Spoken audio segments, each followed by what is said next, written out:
ओम शांति। आज की मुरली 22 अप्रैल 2026 की मुख्य बिंदु।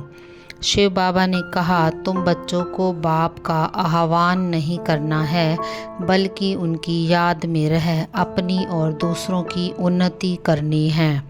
बाबा ने कहा, तुम बच्चों को शिव बाबा की याद में रहकर ही भोजन करना चाहिए।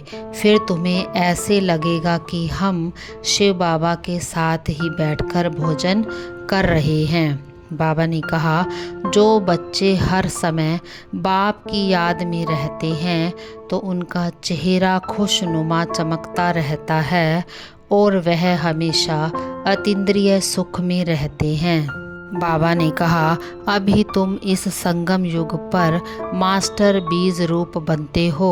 तुम्हें याद के साथ स्वदर्शन चक्र को भी फिराते रहना है। स्पिरिचुअल लाइट हाउस बन सबको घर का रास्ता बताना है।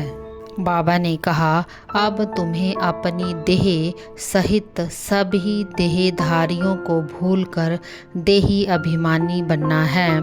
तुम्हें हर समय बाप की डायरेक्शन पर चलना है। बाबा ने कहा, तुम बच्चों को अशरीरी अवस्था में रहकर वह सब कुछ भूलकर एक बाप की याद में रहना है। इससे तुम्हारी आत्मा की कट उतरती जाएगी। बाबा ने कहा, अब तुम्हें बाप से वर्षा लेना है तो बाप की श्रीमत पर चलना है। याद की यात्रा की प्रैक्टिस करते रहना है। अपनी बुद्धि को एक परम पिता परमात्मा के साथ जोड़ना है। बाबा ने कहा, तुम बच्चे हमेशा ईश्वरीय शान में रहो कि मैं बाप का नूरे रतन हूँ।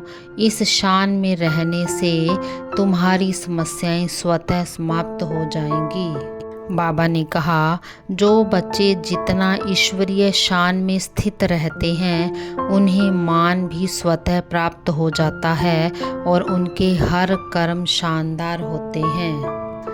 बाबा ने कहा, आपके हर बोल में मधुरता, संतुष्टता व सरलता की नवीनता होनी चाहिए। तुम ब्राह्मण आत्माओं के बोल साधारण बोल न हो। यही महानता और यही नवीनता है। ओम शांति।